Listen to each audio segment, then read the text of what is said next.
सुप्रभात।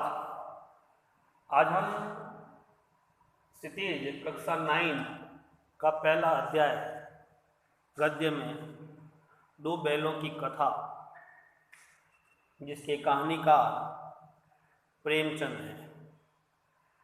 सबसे पहले हम प्रेमचंद का जीवन परिचय समझ लेते हैं। प्रेमचंद का जन्म जो है 1880 लखनऊ बनारस डिस्ट्रिक्ट बनारस यूपी में हुआ था। प्रेमचंद का मूल नाम जो था वो धनपत राय था।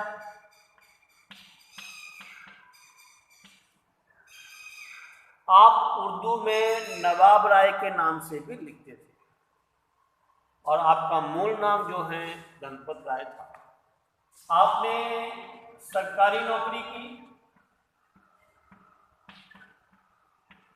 लेकिन जब देश में असहयोग आंदोलन चला तो आपने सरकारी नौकरी से त्याग पत्र दे दिया।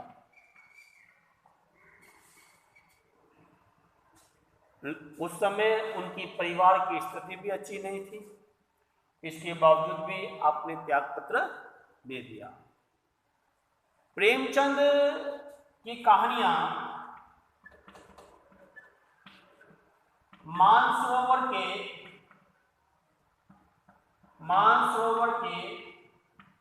8 भागों में संकलित है। प्रेमचंद ने जो उपन्यास लिखे हैं, प्रेमचंद को उपन्यासकार भी कहा जाता है, प्रेमचंद को कहानीकार भी कहा जाता है। प्रेमचंद ने सेवा सदन, गबन, कायाकल्प, प्रेमचंद ने सेवा सदन, गबन, कायाकल्प, निर्मला, कर्मभूमि,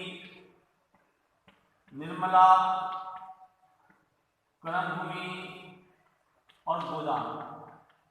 यानी प्रेमचंद को सबसे अधिक प्रसिद्धि मिली है उनकी गोदान उपन्यास से। गोदान उपन्यास में एक किसान की जो दयनीय स्थिति है उसको हमारे सामने रखा है।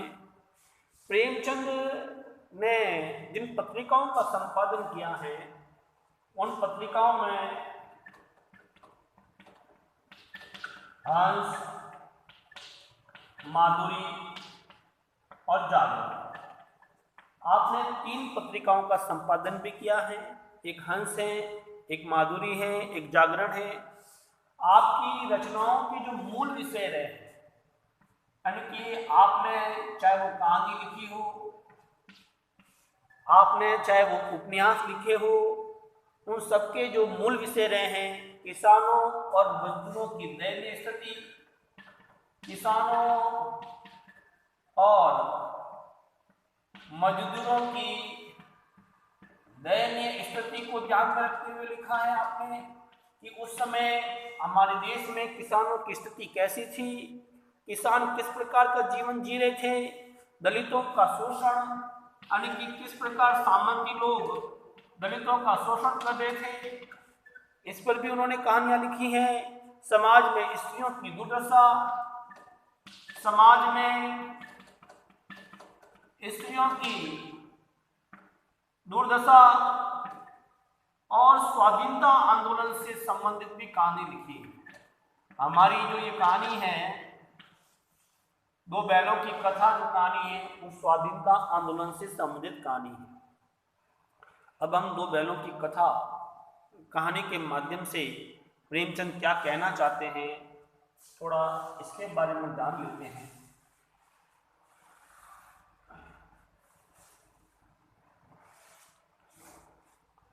दो बैलों की कथा कहानी में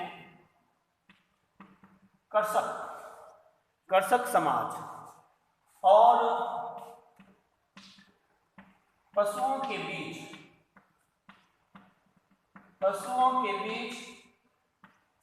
भावात्मक संबंध को बताया गया है। ये कहानी आजादी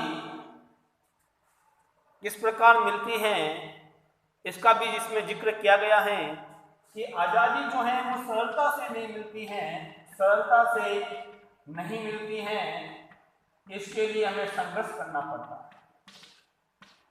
यानी कि देश स्वतंत्र हुआ, इसके लिए हमने अनेक संघर्ष किए, तब हमें आजादी मिली।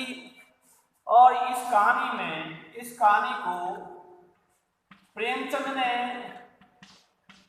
पंचतंत्र और हितोपदेश, यानी कि प्रेमचंद ने इस कहानी को पंचतंत्र और हितोपदेश की कथा परंपरा का उपयोग करते हुए इस कहानी का विकास किया।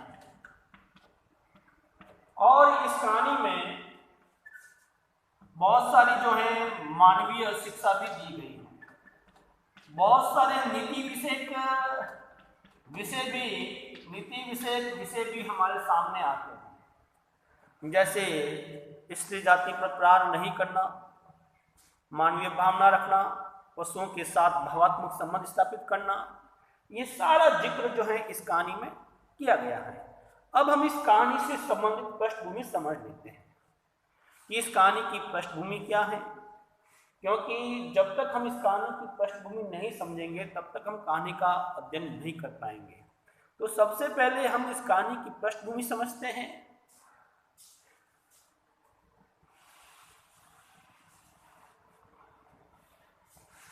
देखिए, इस कहानी में की पृष्ठभूमि समझने के लिए सबसे पहले गधा,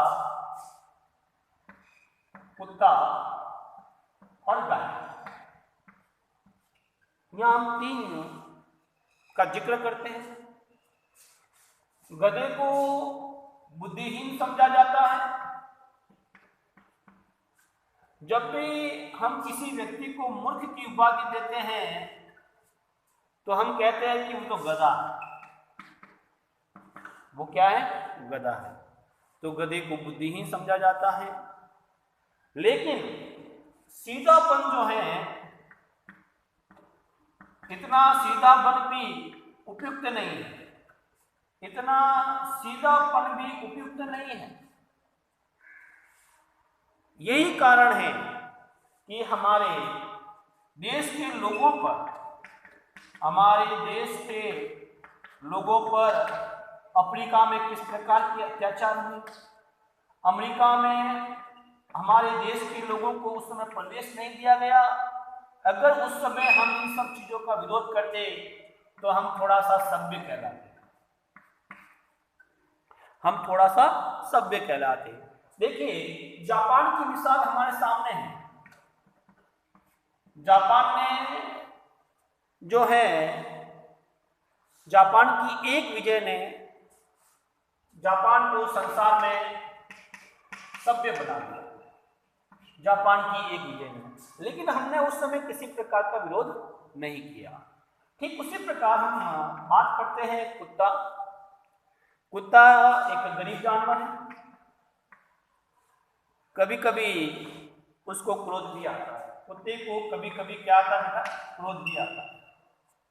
और कुत्ता वफादार भी है। अब हम गाय की बात करते हैं। गाय जो है सींग मारती है। ऐसे गाय बहुत सीधी है। जब हम किसी लड़की को या किसी को हम जब व्यंजनाशक शब्द का इस्तेमाल करते हैं, वो लड़की तो गाय है, सीधी सादी है। लेकिन गाय कभी कभी सींग भी मारती है। और जब कोई गाय ब्याई यानी कि बछड़े को जन्म देती है, किसी बछड़े को जन्म देती है गाय, तो उस समय वो शेरनी का रूप भी धारण कर लेती है। उस समय वो शेरनी का रूप भी धारण कर लेती है। तो गाय, कुत्ता जो है, गधा, कुत्ता, गाय के माध्यम से सारी बातें रखी गई हैं। लेकिन हमारी कहानी क्या है? दो बैलों की कथा, इसलिए हमें वहां तक पहुंचना होगा। तो गधे का एक छोटा भाई और भी है। गधे का एक छोटा भाई और भी है, जिसका नाम है बैल। बैल और सांड में अंतर होता है।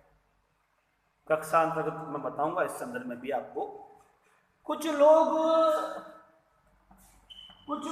जो होते हैं बैल को बहुत अधिक बेवकूफ मानते हैं कि बेवकूफों में अगर कोई सर्वश्रेष्ठ है तो वो बैल है, ऐसा कुछ लोगों का मानना है।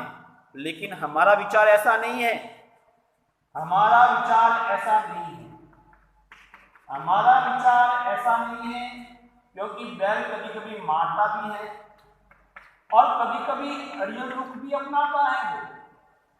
उसकी इच्छा है तो वो खेती में काम करेगा, उसकी इच्छा है तो खेती में काम नहीं करेगा। तो बैल कभी कभी मारता भी है, कभी कभी अड़ियल रुख भी अपनाता है और कभी कभी वो असंतोष का भाव भी दिखाता है, कभी कभी वो असंतोष का भाव भी दिखाता है। जैसा कि इस कहानी में बताया गया है, दो बैलों की कथा कहानी में बताया गया है। वो कभी कभी मारता भी है, अड़ियल रुख भी अपनाता है, कभी कभी वो असंतोष भी प्रकट करता है। यही कारण है कि गधे से भी कोई नीचे थोड़ा सा है तो उसका नीचा है तो वो बैल का बताया गया। जिस प्रकार ऋषि मुनि होता है, ऋषि मुनि जो होते हैं उनको जो मिलता है उसमें संतुष्ट रहते हैं। वैसे ही जो आपने कई बार देखा होगा कि गधे को चाहे वो सूखा चारा दे, कैसा भी दे, वो उसमें संतुष्ट रहते हैं। तो इस तरह से प्रेमचंद ने गधे के बारे में, कुत्ते के बारे में, गाय के बारे में, गधे का छोटा भाई बैल के बारे में बताया है। और यही बैल जो है